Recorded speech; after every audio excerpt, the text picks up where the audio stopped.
Dreamers Welcome Podcast. Dreamers Welcome Podcast. We back in the building, ladies and gentlemen. I go by CEO PESO, blessed and highly favored. Back at it live from Moves Media. Another Dreamer alumni. Yeah. Going in, going down. We got a lot to catch up on. Talk about new project is out. And brother, I appreciate you coming. Every single time, man. Man, I mean, you can do it if you want and reintroduce yourself. They already know. Flamborghini from the motherfucking west side, man. Y'all already know what's going on. What's going on? Man, we in the building, man. Man, what's up, man? Man. Fourth quarter. Dropped. Happy holidays. You feel me? Big dog quarter. You know. Making Motion out right now on all streaming platforms. Entirely produced by EQ the Misfit. Let's go. A lot to get into with that. Shouts out to EQ too, Presented by Outspoken and Middle Finger Productions. That's the coolest shit in the world to me. I seen that shit on the bottom of the Apple credits. I'm like, all right. Like we got. Yeah. It's real deal already, but I think it's just dope just to see, Outspoken on there and you know, how it just transformed from clothing, lifestyle, production. Yeah. Now it's full-fledged company officially on the wax of it. And that's why I named it production, so it can entail all those things. You know what I'm saying? Yeah. Productions could be a movie, it could be a event, it could be an album, it could be a clothing line. Yeah. You know what I'm saying? Don't really presented by Outspoken Productions.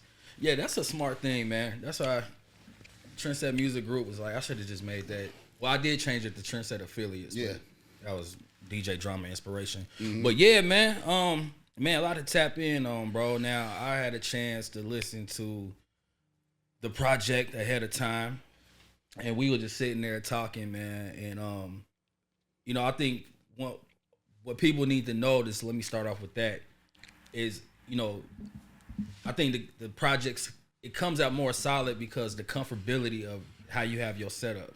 Yeah. And it's really nowadays as an ideal setup, but if you don't mind, within the closet is throwbacks and SBs and Outspoken merch all around, you know what I mean? So just tap in on that a little bit of now that you've mastered the craft of, engineering and producing, how does it feel you know what I mean? To do that in your home rather than having to go out.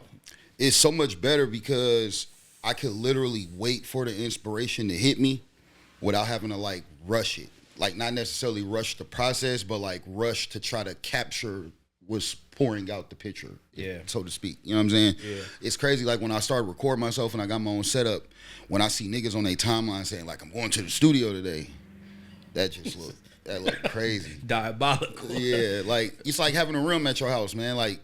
Sometimes the best players is the people that could play the more often. You know what I'm saying? So when you was a kid, if you got to get a ride to the Y or you got to get a ride to Splash Marine, the hoop, it's somebody in the backyard every day putting up 200 shots or, you know what I'm saying? Yeah. So it's just a better process as far as organically. Everything's organic because I might be recording my drawers on.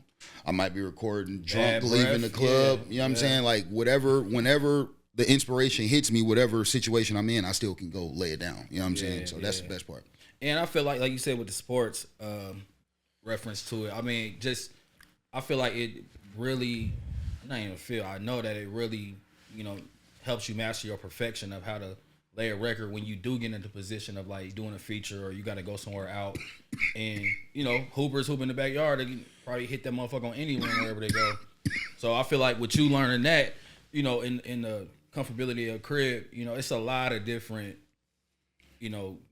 good characteristics that come from just, not really just the do. average, I got a home studio. Yeah. You turn that into mastering a craft. Yeah. The perfection of a song, 9 times out of 10, it's not on the first recording of it. So, if you want to fix something, you got to pay to go to the studio again. Right. You know what I'm saying? So let me ask that real quick, now that we talking about it. Yeah. Did you have an epiphany moment when you just kind of realized I can do all this shit by myself and cut out the headaches of setting up studios, and if the recording is gonna be right, and then I got to get it mixed and mastered. It's all these different elements when you go to an outside engineer compared to you doing it. Do you remember a moment where it just hit you damn? I remember the moment where it hit me where I said I gotta try to do all this shit. I had to come to an agreement with myself and say that I was okay with sounding bad until I sounded good. So was that transition out of like frustration, or was it just like work ethic, or what? A lot of things, like even the people I was paying to record and mix me, I necessarily didn't like what I was getting. You know what I'm saying? So it's like, if I sound bad for free, I mean, I'm pretty sure that's better than sounding bad for money. Yeah, you know to what I'm that saying? it costs somebody else not understanding. Yeah, so like, I've dibbled and dabbled and recorded myself before. Shouts out to Dre Day from Akron. I remember when I went to Akron, I got kicked out of my dorm and I moved in with my homeboy that had the studio in his crib. So when he would go to class, I would like try to work a Pro Tools session. I didn't know what the fuck I was doing. Hey, Pro Tools looked so foreign. Yeah. Everything looked foreign and lame when you're trying to get into it. But I like, you know, you are in that aspect, in a lot of aspects, but in that you are a walking testimony of, like, you just said it, like, I know I'm gonna sound bad in the beginning, but you didn't let that stop.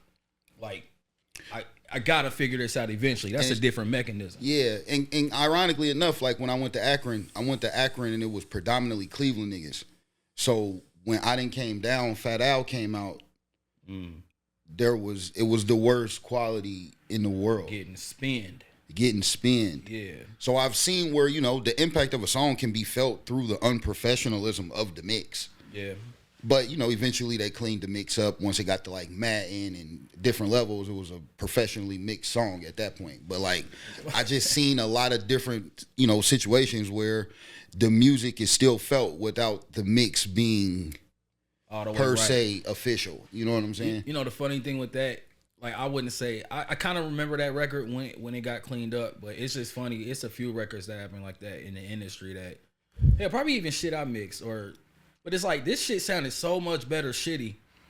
It always does you for just some used reason. to it. And it's not even that it sounds better, it feels better. Yeah, like, yeah, you know what I'm yeah. saying? Like, that's the first way you heard it. Yeah, that's like, this shit mixed and matched. Man, get this shit out of here. Yo. Yeah. Bring the bullshit YouTube link Yeah. y'all first uploaded. I even heard certain rappers now, like, on a success level where they could sound as good as they want to sound, but they say they want to sound, like, gritty. Like, Yeah. that, you know what I'm saying? Purposeful, yeah. Yeah. That's, See, that that started shifting just when all the music, some would say, got weird, or when it just got, like, a new sound or some sort. Yeah. And it's just, Yeah. I think they said that with, man, rest in peace to homie, XXX. His shit was purposely sounding distorted. Yeah. But it was like resonating with, like, It's an aesthetic at this point. yeah. I mean, that's to each his own, but whatever. Yeah. But man, yeah. So, what's the inspiration, man, as far as putting this project out, man? Like, cause wait, your last project dropped when? My last full body of work was Triple Gold. It actually dropped the same day, Black Friday last year. Yeah, Triple Gold, phenomenal. Triple Gold was kind of like Long list of songs, by the way. But but when I listen to it, like, if you a real music connoisseur, you gotta play it from top to bottom. Yeah. And I was like, one of the biggest compliments was a couple people was like, bro, it's 30 songs, no skips. nah, G shit though. Unless you got a preference on beats or however, but you know, just let's just get away from like the first 5 seconds is judgmental. Yeah. It's a solid project. Yeah, for if sure. you really listen to it. I took 3 years working on that project. And for that project, I probably worked with T-Mart, Dre Manuel, EQ, and I think I'm the only other producer on there. I think it's maybe Aaron Sumlin. Shouts out to Aaron Sumlin. It's like 5 different producers on there. And that's kind of like, production is like the environment of the sound. Like, you know what I'm saying? Like, the climate of, or the setting of certain worlds. You know what I'm saying? Absolutely. So with that album, I covered so many different areas of my life. It took different producers to accomplish the complete sound, as far as this producer brings this sound, so I'll come with this type of song. But with this project, it's one producer, but a complete body of sound. Yeah. You know what I'm saying? And you know, that's interesting too, because you are knowledgeable enough to be like, okay, as far as just speaking on that project, you are knowledgeable enough to be like, okay, I know I got something to say, but I know that my production ain't gonna enhance what I'm trying to say. Yeah, I don't make singles. So solid. Like, I get it. And I wish I could, but like, I'm more like a B-side lyrical vibey producer. And then let the single pick itself. Nah, let the singles be the people that make the singles. Well, yeah, I mean that's what I meant though. Yeah, the real public feedback. Like EQ always, like EQ told me before, and I never noticed this. He said, "Bro, you always put my beats number 2." I mean, That's where a single normally goes. yeah. I mean, it's definitely early in the album. Most times, all my singles, he damn near do all the singles for real. Yeah. Yeah. Like he's a Man, that's interesting. yeah. It is early in the album when it's like a single though. Yeah, singles Get right ain't to it. at the end. That's the B side. Like Yeah, or like the one that they like in this record, so we might as well put this out too, yeah, or whatever. type. Or the end is like where you put the songs you already put out. Yeah, pretty much. Type yeah. shit. That's what not the name drop, but that's what Cardi B did. She still put her shit, but it was at the Yeah. end of the album. Yeah, it's like a invisible bonus or deluxe type Yup, shit. You know what I'm saying? Man, yeah. So and then let's set the record straight because you do a lot of your artwork too. Yeah. So I was looking at that on Apple Music like probably last night or yesterday or day before yesterday. Like, I think every album cover I got on Apple Music, I think I did all the graphic designs except one.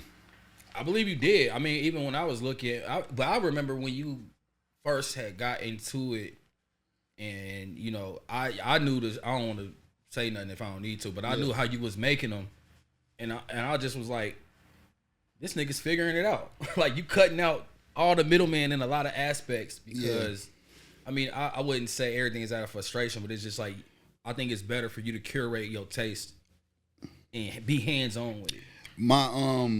My sanity is in music or like creation. You know what I'm saying? So like a lot of people rely on other people. If your sanity's in creation, why would you rely on other people to be sane? No, I get it. You know? So like and that makes you settle for less. yeah. Like I started asking myself, how good am I if everybody leave?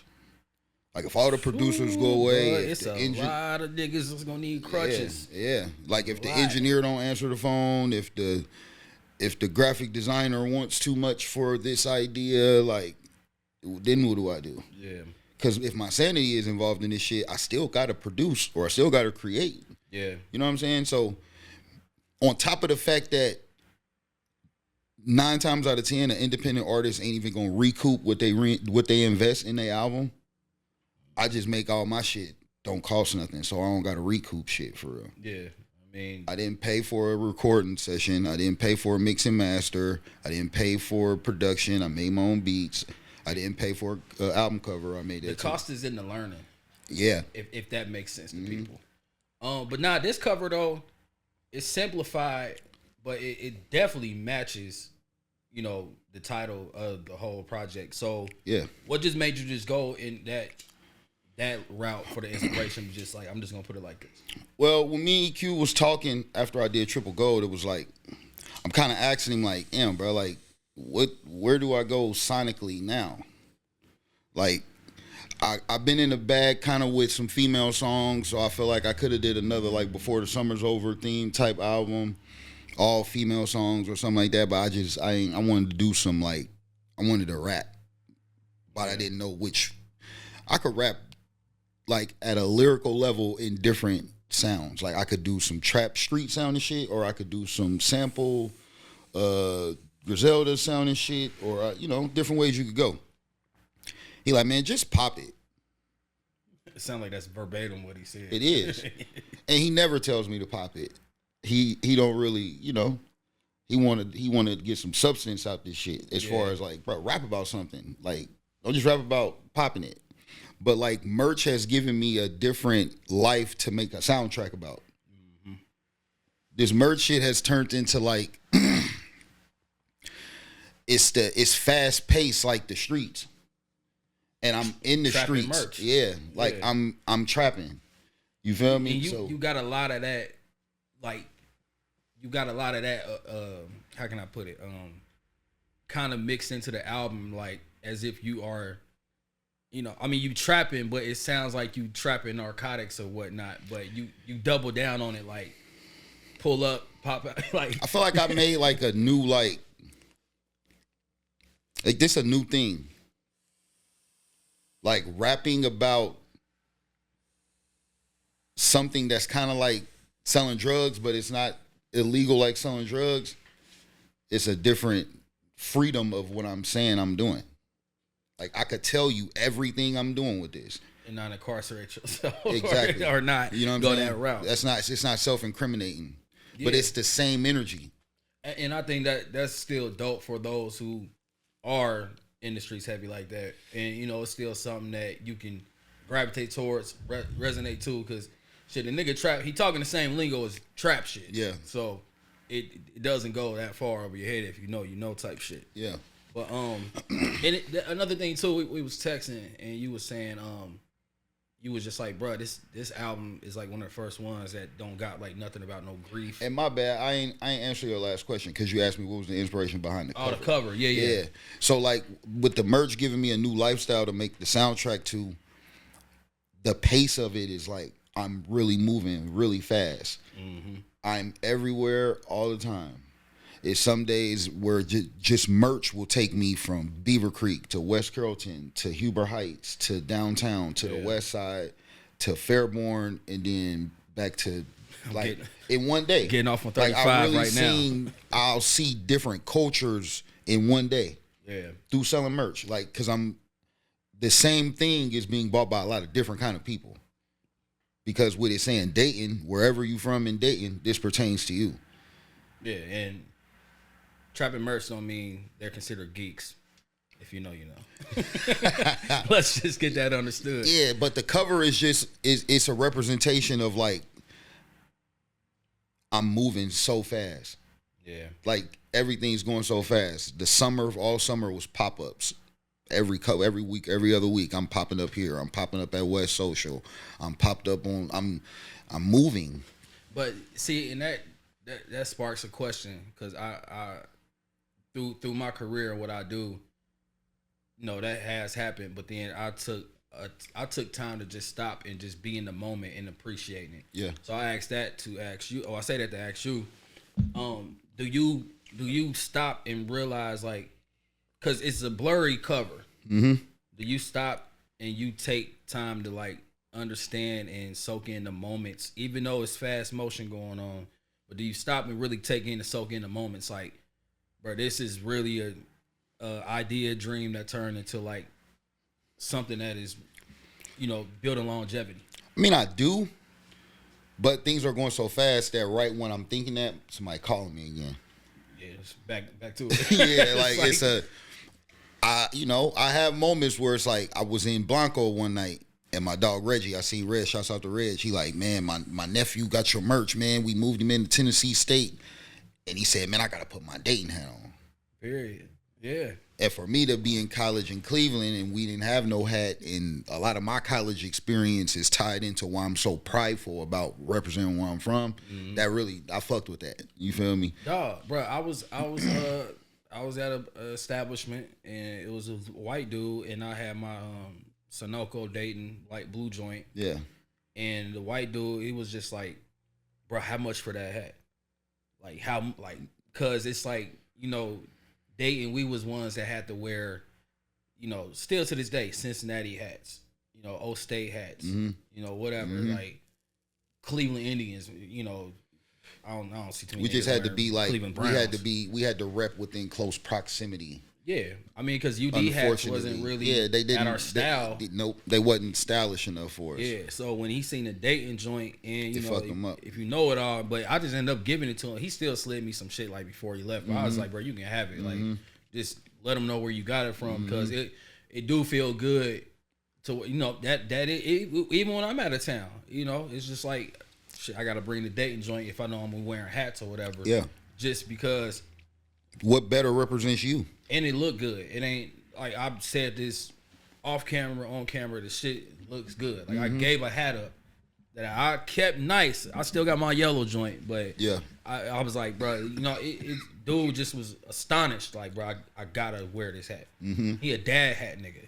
I mean, look, and he still, you feel me? Wanted to it snap. just looked good. Yeah. So, but what I was saying after that though is like you were saying how this album, you know, it's very up tempo as well, matching like the motion name and cover. Like ain't no grief, ain't no, disappointment or doubt, hesitation, second guessing, none of that shit. So when you realize when you notice that, I mean, obviously that wasn't something to go into the project trying to disregard. But when you noticed it, did it give you more, affirmingness of this project is really a reflection of how I'm feeling, how's life is. Yeah, I mean, like EQ, like my best friend for real. So like the conversations we have, he's my producer, but he's producing me without even custom producing me. He didn't make none of these beats for me. Right. He actually got an app where like you could download his app in the Apple store and buy beats through his app. Word. That's new age. I ain't even never heard of that. So while he doing his shit and running his studio in Baton Rouge and recording Boosie Daughter and Main Music and different motherfuckers like that, I'm just on the app picking out the beats, sending him which ones I want, and he email them to me. Bad. That's dope. We gonna get to that too. Far as just on the production side with how y'all met. But another question, man, is just if there is, what is the difference between making motion and having motion? Having motion is like, I started this brand, and if I give you 100 hats, they gonna start calling you because this is a product that's already hot. Mm-hmm. Now you have motion, right? But I made the motion. Ain't no wrong answer, clear as day. Yeah, like you made it. Some people do things that's already working. Some people make things work. Yeah.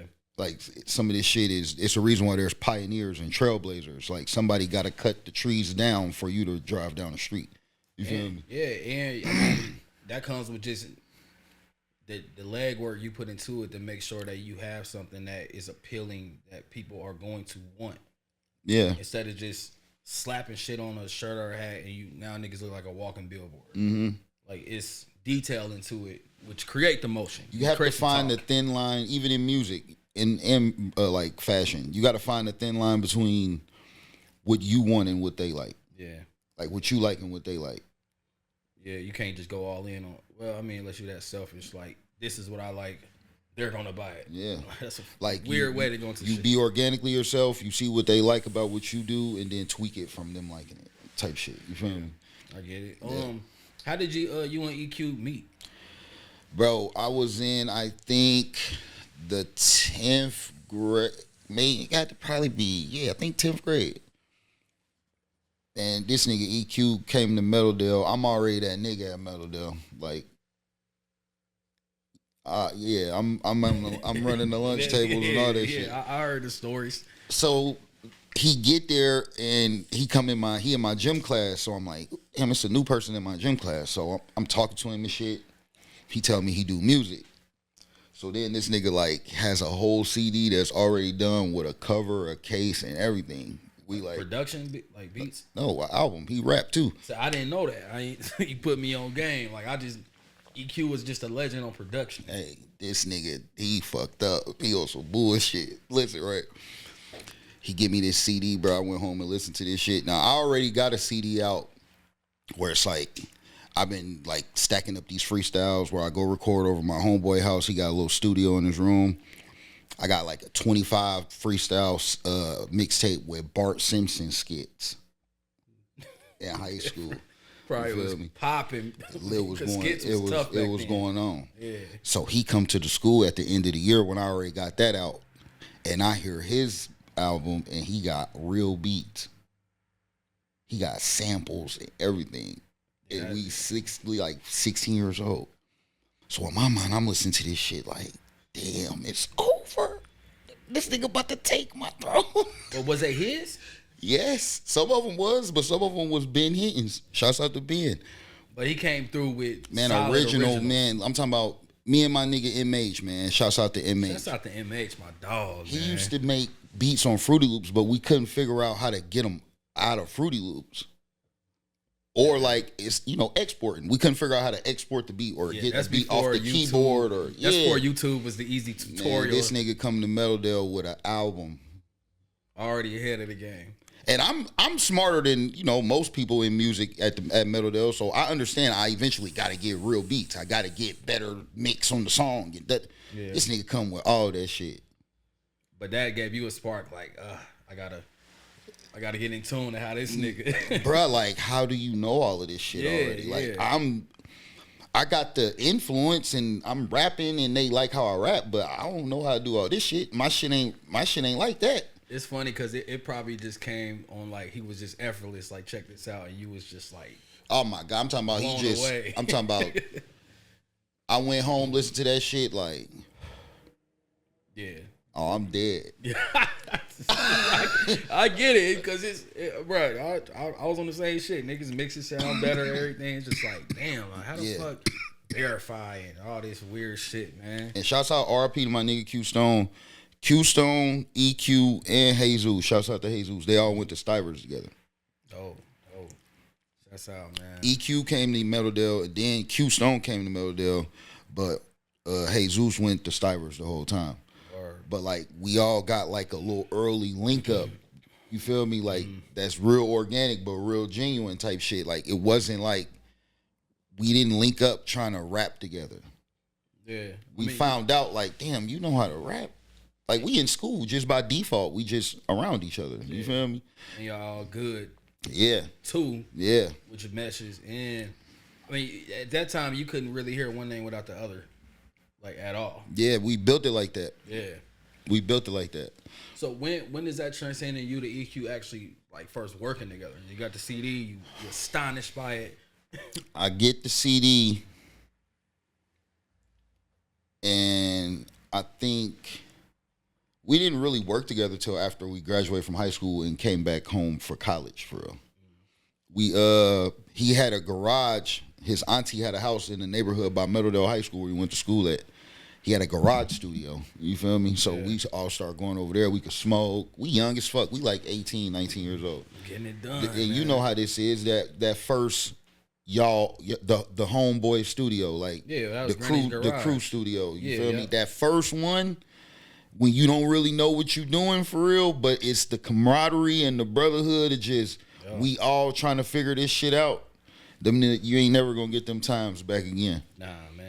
And them the times that really made you who you are right now. Yeah, bro. Because the people that didn't keep going, the people that did from that garage, it's the garage that made them keep going. Yeah, I mean, like not forgetting, like man, we did too much work, bro. My man said it. I feel like that's any garage in the U.S. or the world, bro. Like if you really went in on the garage thing, where you just needed somewhere to just get busy. Yeah.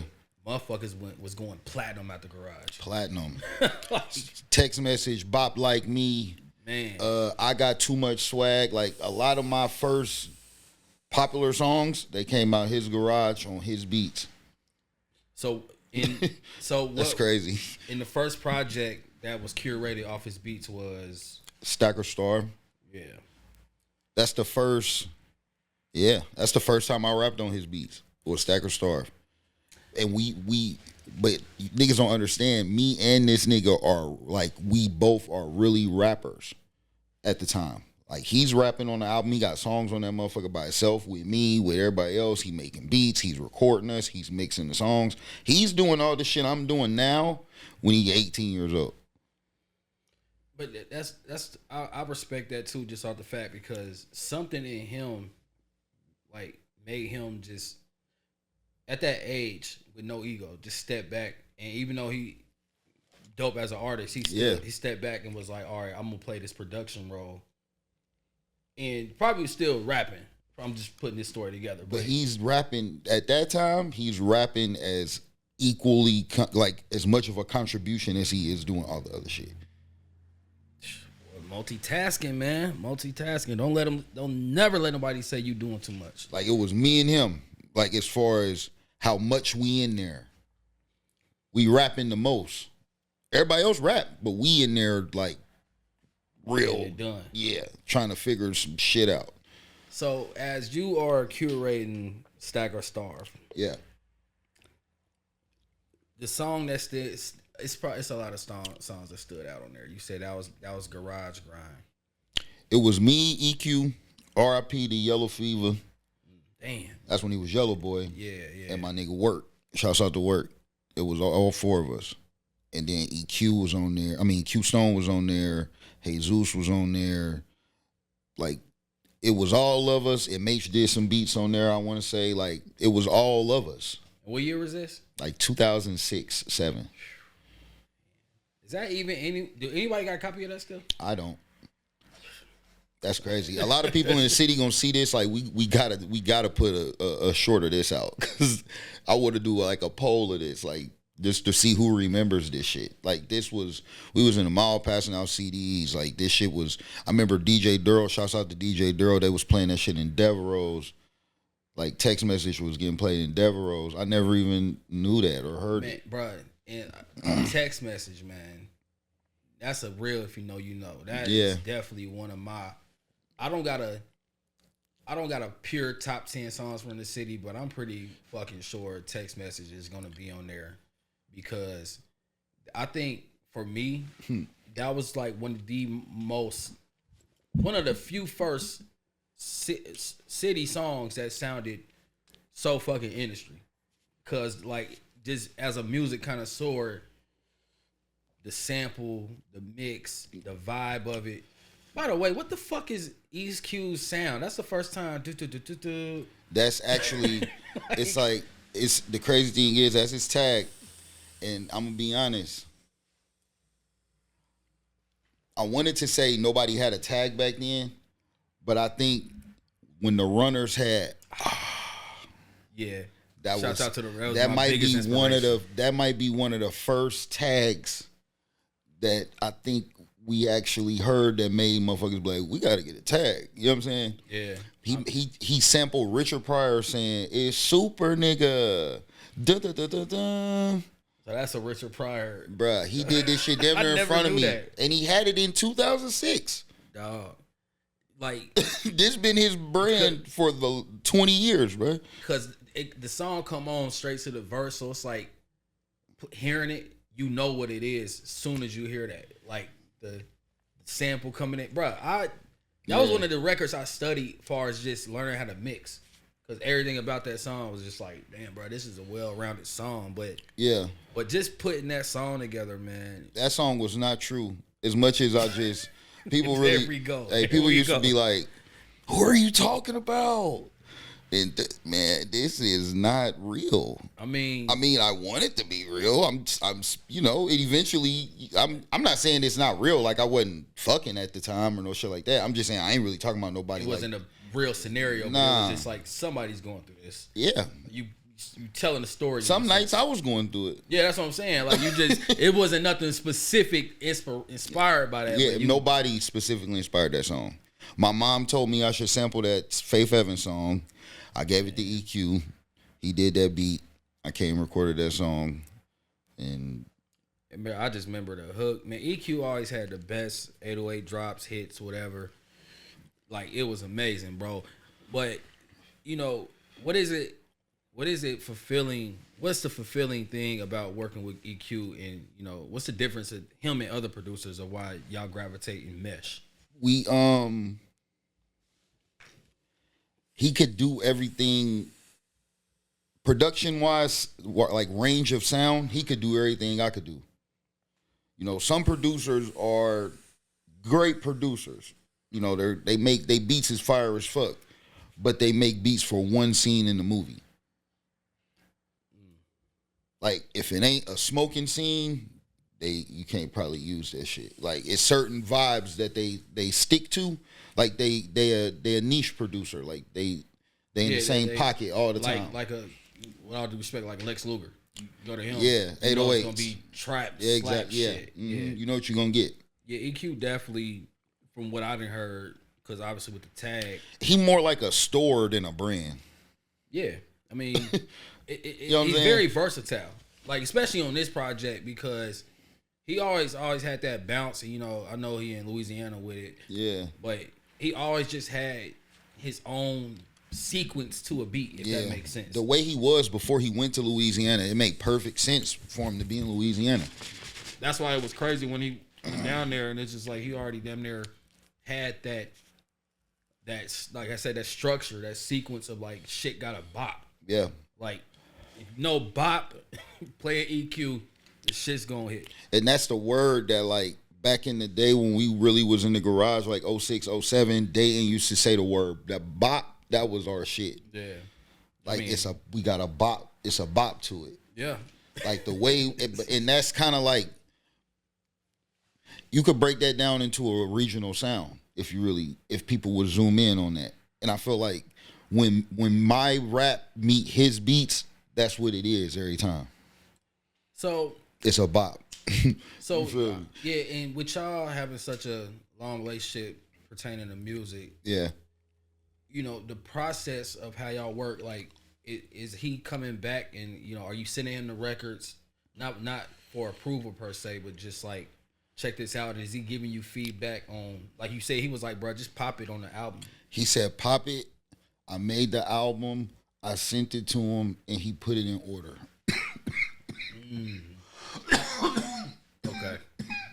So you do trust his go-to of like, if he has suggestions, you ain't going against the grain of like. Nah, that's one of the only people that like some people give me suggestions, and while they giving me the suggestion, I'll be like, no. Right. But I'm listening, but I'm just like, I'm not going to listen to you. Yeah. I'm listening, but I'm not going to listen to you. I'm just not going to be like, yeah, no. Like, I ain't going to shit on you for real. But most people, I hear them out just to make sure that I'm right about thinking that they probably don't know more than I do. Right. He the only motherfucker that I know more than I do. And do you think that just stems from just the very first meetup and how it was just like right there on site? It was like, damn, this nigga because like definitely knows more. Talent and know-how ain't quite the same thing. Expand on that. Like, it's a lot of players that like get to the NBA and they very productive. Like they score, they get numbers and all that, but you gotta learn how to win. Mm-hmm. You feel me? Like talent and know-how is like numbers without wins. Yeah, it's still chess. You can have the best jump shot, dunk, whatever, but you gotta really. You ain't got no rings though. Yeah, you gotta understand the structure. You gotta study them films, my G. Yeah, be a student to the game. And that's been me my whole career. I rely on talent. I'm just gonna beat you. You feel me? Like solid. Solid. I'm gonna beat you. There's no way around. And it's kind of like you gotta have that mental though. Yeah, like you got to. And as much as you cool, that's cool. Like it sounds cool. Yeah. You know, even better when you actually are like that for real. Yeah. But even the motherfucker that's like that got to be prepared and elevate and get better and want to be better and more. You know what I'm saying? Yeah, that's when the quietest in the room, but you know so much more than everybody. Like, I'm going to let you play yourself. Yeah. And I'm going to come through. But don't play yourself, though. Well, yeah, absolutely. You feel me? So, as far as, like, you know, drawing inspiration, obviously, you know, everything on the project ain't pertaining to, like, motion and, you know, merchant and trapping and all that, but it all ties in. But you know, where does other inspiration gets pulled from? Of like when you creating and you making these records. Just life, bro. Like I see a lot of things. Like if let's say the basis is motion being me moving around on the day to day, like the reasons why I'm moving through the city. Making plays with the merch, you feel me? Mm-hmm. I still been here my whole life, pretty much. So, like, excuse me, I'm riding around the whole city having flashbacks. Somebody might call me for a hat, and they give me their address, and I have to go somewhere that's like where I used to live, and I ain't been over there in a long time. And memories is coming to like. Yeah, like I remember one day it was like. Probably 8 in the morning. Like this might have been before I took my daughter to school. Somebody called me for some merch. They worked for the city. They was on a city truck that was moving around doing different work on different parts of the streets off Main Street. But they telling me to meet them right here. So I get over there, but on the way to going there, I'm realizing, damn, I'm about to ride past my old bus stop. And then I looked at my old bus stop, and it was a mom and her son. Instant flashback. No choice. that fucked me up, bro. Yeah, I ain't want to go too deep on it. Yeah, It's like, just but it's just like I'm about to hit a play. Like I'm selling merch. I'm not coming over here to think about I used to live over here. Yeah. I pull up, so I'm in motion. I'm going to where I'm gotta pull up accidentally. Just whoa, and then I'm like, damn, this my old. And then see a mom and her son on the corner where the same corner my mom was crying when Tupac died in the morning, smoking a joint, waiting on my bus to come. See, that corner is just like a staple to you. So not just catching the bus. What? Yeah, like that was, and I didn't want that nostalgia. You know what I'm saying? So that's inspiration to me. Like unwanted feelings sometimes, unwanted reminders, triggers, unexpected. Yeah. Yeah. At this point, I just be like, I gotta bear all of that to just get the music out. Yeah. So, and let me say this too. Like I said, all this is on record, off record, but just listening to the album. Mm-hmm. I mean, it's one of them like soundtrack to dating, blueprint from how you are up to date with where you trapping at, naming locations, naming spots and bars and all that. Like, you know what I mean? Like, it's definitely like a nice soundtrack. Like, he's really outside. Yeah, literally. Like, he's around the city. He's in and out these places, so he can talk about it. Yeah. But I asked that to lead into what's the difference between making motion and then bringing up triple gold. And I'm pretty sure places and things inspire you, re-inspired you, but what was the difference in that? Triple gold is like everywhere I've been. Making motion is where I'm at right now. Damn. It's like a completion. Yeah. I wouldn't honestly, say completion, but yeah, and I'm gonna tell you why I agree with that. Cause like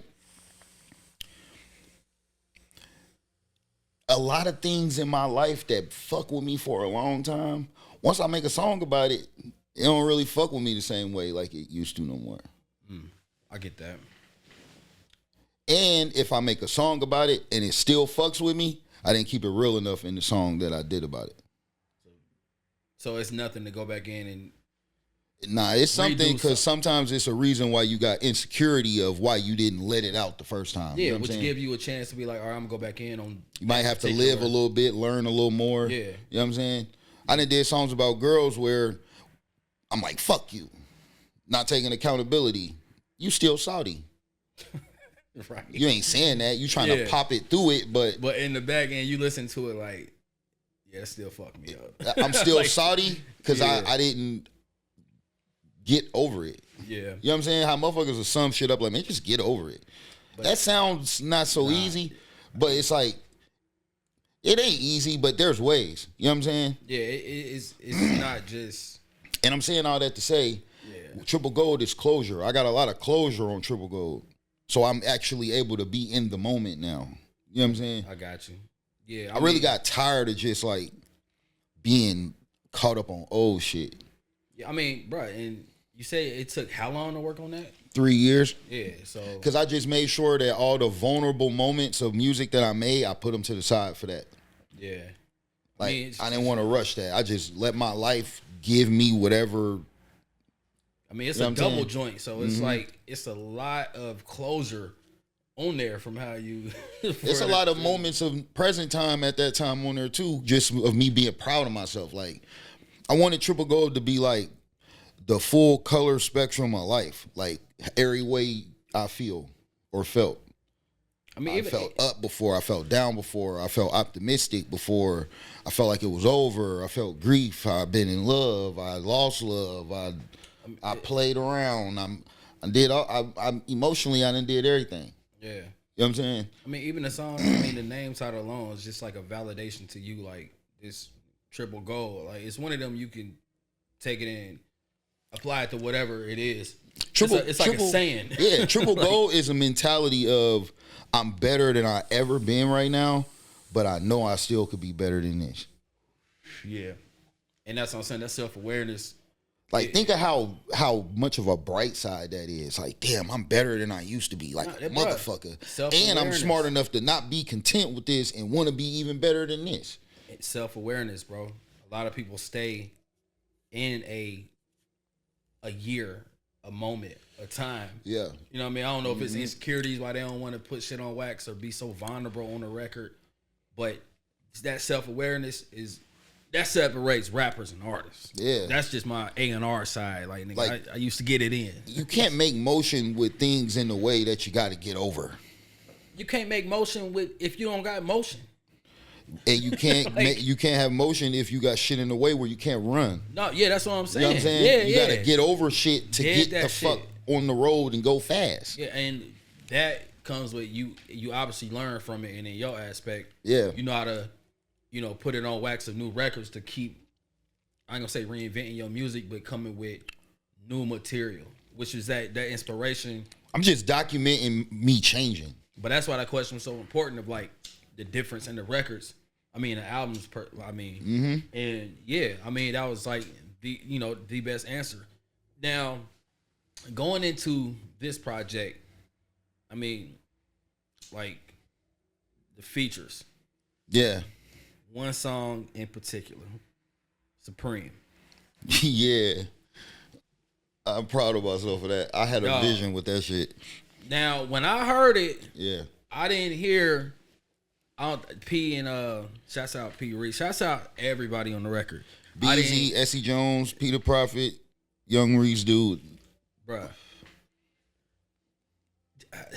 Even when I heard it without P and them on it, I just was like, what made you even curate to pick them, handpick them for it? I just know who could rap. Like, but do you go into that as well? I mean, obviously, know who can rap. And I'm sorry because I don't want that to sound like nobody else can rap because I didn't pick you for the song. Like, I mean, everybody pop it, but excuse me. But I got like some of the best rappers. I got good relationships with them. Yeah, you feel me? So like, you gonna think of, sometimes you think out the box and think of people that you haven't built a relationship with and just think about having to ask them for something, and then it's like, it's easier if we just be organic and just, I know some people that's already on this level. You feel me? Yeah, and I don't know, well, marketing wise, I mean, it is one of them, obviously it's gonna be people that, well, I fuck with Essie, but I ain't never heard him on there with that and all that.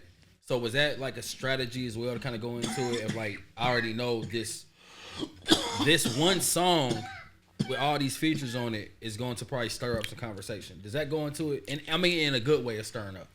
I mean, yeah, just because I've been doing this long enough to know like that's gonna happen. But like,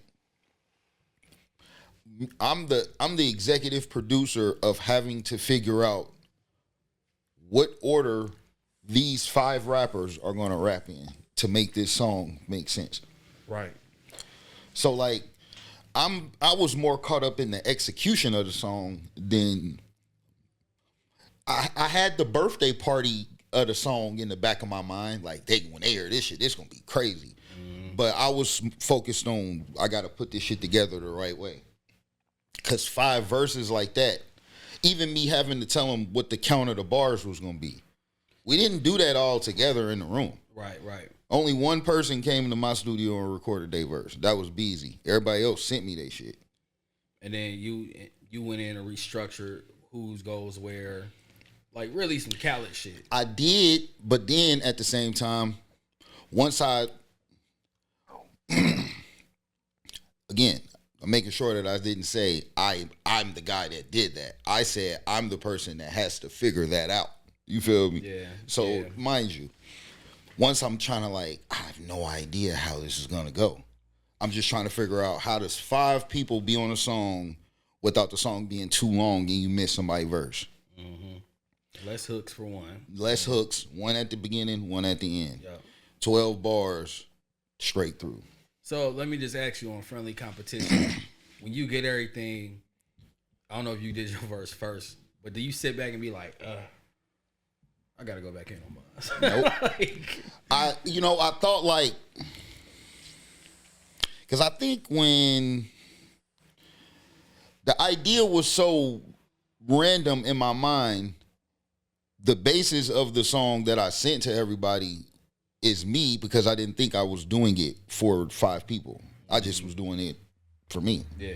But I had like 8 bars. I didn't even have 12. So I didn't even have my last 4 bars done on the song. So I sent it to maybe Beezy and Essie. But you sending it to people with the 8 bars and the hook on it. Yep. Okay. So I sent it to them. When they send their verse back, I said, yeah, I better hurry up and go put them 4 bars on my shit. And them 4 bars better be some shit. Remember what my last 4 bars was on there? Quarterback the pack, I go re-up soon as it's gone. Smoking out the pound, I got a Patrick in my home. Diamonds in my pendant, bitches kiss me through the phone. They know my name, face, and vocal tone. I'm just reigning supreme. I got a Patrick in my home. Bruh, it's just like, bruh, this shit is, bars is going to be forever put together somehow. When you're just a rapper on a song like that, you could think about having the best verse. But when you arranging that song like that, it has to be like a relay race. Everybody that gets the next lap gotta go faster. Yeah, to the finish line, absolutely. And that's one of them. Everybody held their weight. Yeah, and you getting so like it's structured to where he don't rap like him, he don't rap like him. So you want to listen to see, you know, them competition. Who had the best verse? Yeah. Like it's gonna spark a lot of that. Yeah, you know, in good ways, obviously. And that's a totally different sound on the production for EQ. Yeah. At least to me it is. It's more of a hip hop bounce.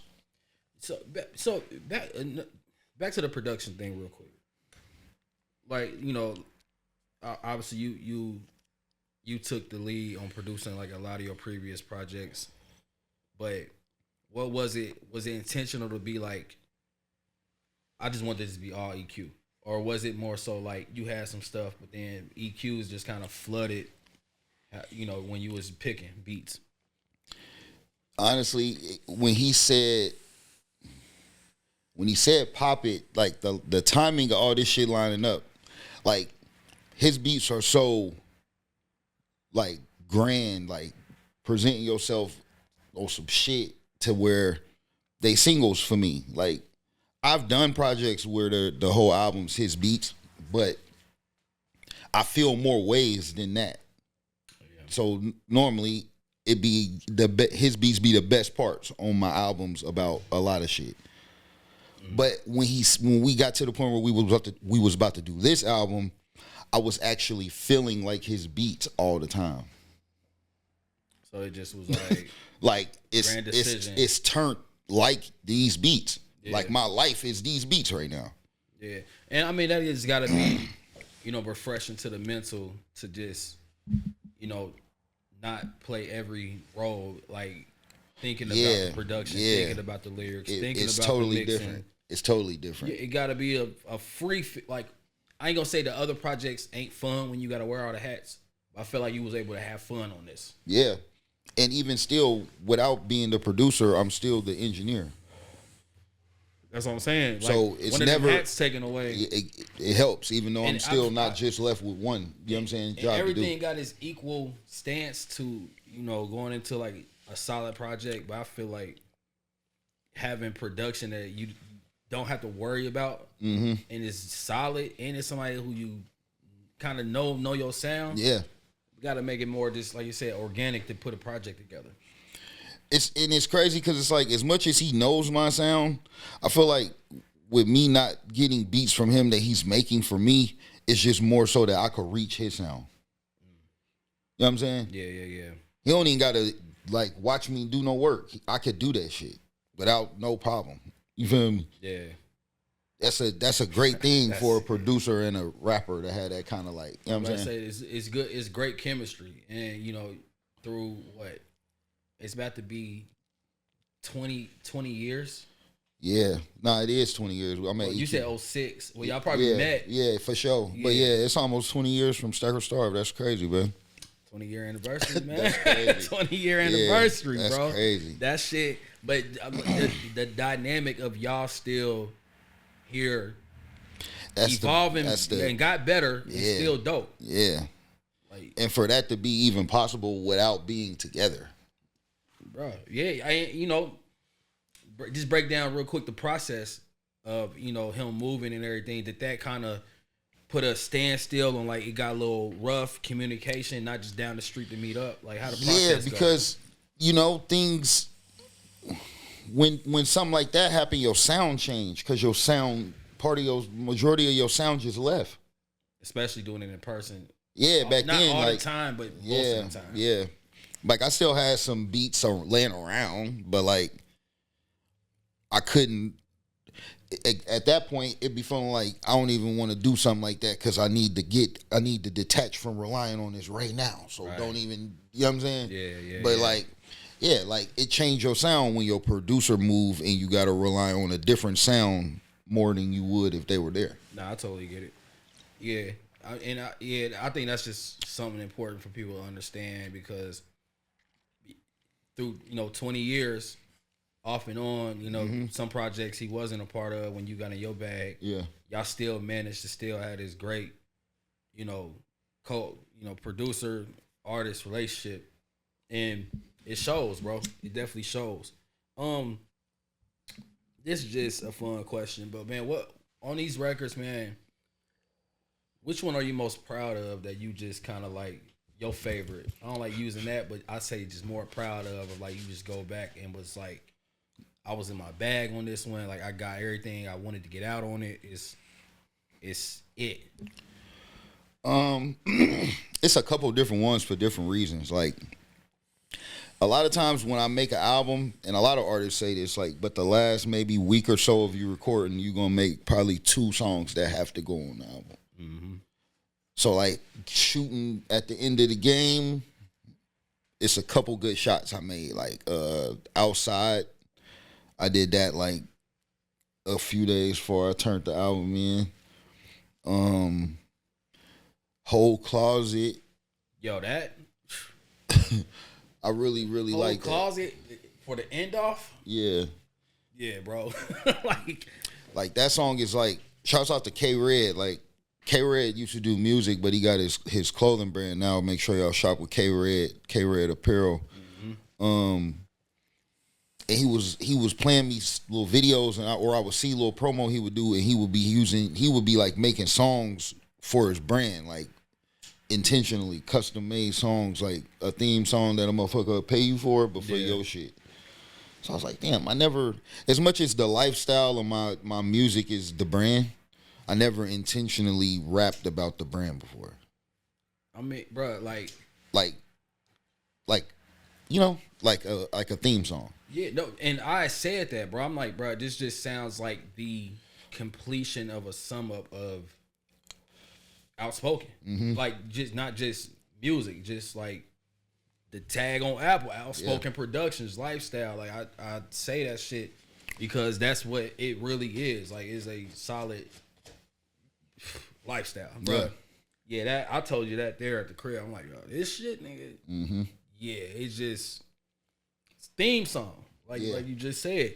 But even with that though, you say you was turning in, making records at the last minute. What brings it together is like, all right, I got a solid body of work, because like bringing up Triple Gold again, massive amount of songs.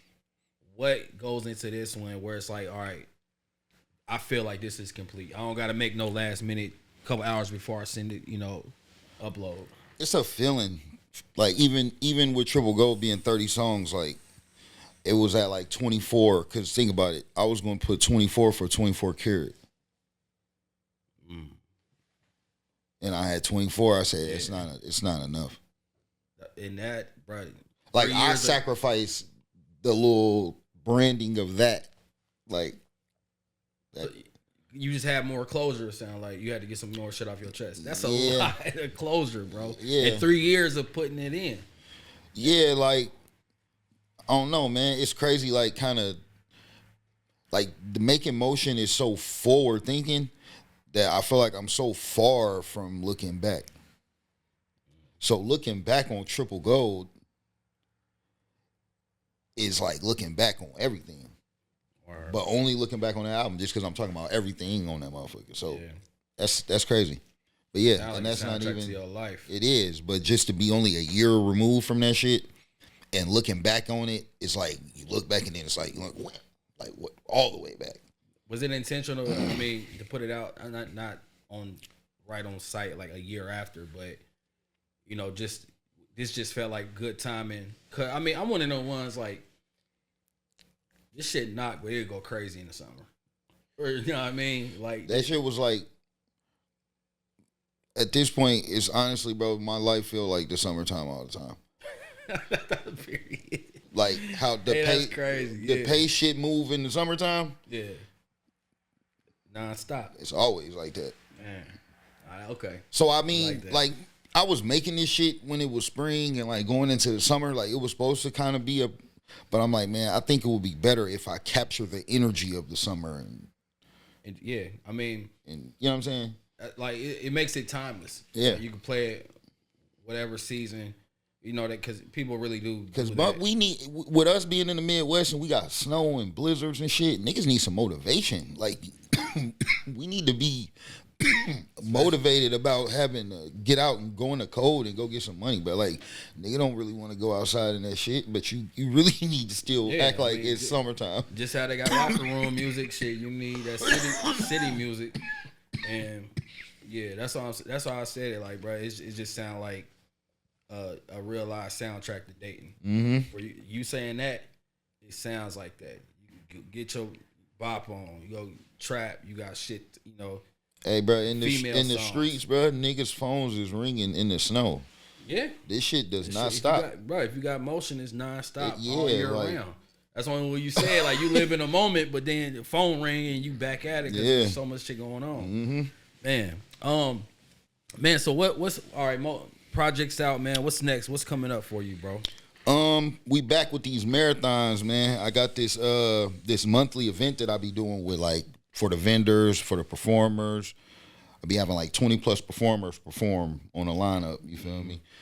And I make sure it's somewhere we can smoke weed. People don't got to go outside to do nothing and miss the performances. That's one of the worst things about putting together local events is if you make people not be able to smoke, they gonna go outside and smoke and miss the performance. Yeah, they more important on getting they fixed than being there. Shouts out to Vic Bird, man. We just got some shit going on at Spanky's on Siementhaler now. We got the monthly marathon / Making Motion album release party December 20th, 7 p.m. to midnight. Another lineup of dope performers doing the features from the album. I'm performing songs from the album. These events I be having, bro, they be so dope. But the venues I'm dealing with when I make this shit happen, they keep closing. So in Making Motion, they keep starting my turbo over. Yeah. I get this shit rolling in 2 events and then they close. Now you gotta go and surf around, find another building with the 2 more events, then they close. Yeah, and you gotta find one that matches everybody. Yeah. So they can stay in and be comfortable enjoying what you put together. We got some merch on the way. We got some merch on the way. We always got merch on the way. We got merch in right now. Merch on the way. That's the same old shit. But what you could expect from me is just the consistency of the same thing I've been doing, bro. I'm just to the point where the motion I made, I'm just never gonna lose it. I was about to say it goes back to I'm just keeping motion. Yeah, just keeping motion. It's new shit on the way at all levels. We actually putting together something where that Supreme collab combination might be an EP coming soon. Makes sense. Makes sense. I mean, that's one of the standouts. Like just because it caused a lot of just good conversations and speaking, but it brings awareness. Like bro, niggas still in motion, man. Yeah, but yeah, EQ, man, appreciate you, my nigga. You did your shit with a blindfold. Like he ain't even really. EQ, man. He just did what he was doing for what he got going on. I put this together, you feel me? It's a whole nother type situation. Cause again, this a different sound. Like niggas in Dayton don't got this sound. Niggas in Dayton don't got this bop. Especially, I mean, I ain't gonna sound like one of them, you know, OGs of it, but it's just like it's refreshing. I told you that at the house too. Yeah. It's refreshing to hear the music. Here, okay, this is like you know, it's resonating with where I'm at now listening to shit, and you can hear everything clearly, and the shit just, you know, like I said, it's just a refreshing project put together. Yeah. Like, for sure. Man, my G, I appreciate you coming through the platform. Love, my boy. Always, man. I would have bought some merch, man, but we ain't had nowhere to sit it. I was going to try to pop it. Yeah, we could put a hat or shirt. Nah, we don't need. We'll get it for the next I got one. it on. We ain't got to, you feel me? Y'all know where to find them. Y'all want some Yeah. outspoken merch, man. Go stream it, support it. Motion, the project is out now. On all I'm pulling platforms. up. I swear to God, wherever you at, whatever you need, just call me. Let me know what's going on. I'm pulling down. This the same old shit. We already know how to do this shit. Now we just doing it with Literally. It's a mobile lids. but he got all types of shit, man. Yeah. I still got some vintage hoodies and everything, man, Yeah. jackets, man. But yeah, bro, go stream it. Dreamers Welcome Podcast. Y'all keep dreaming. We out. West Side. Dreamers Welcome Podcast.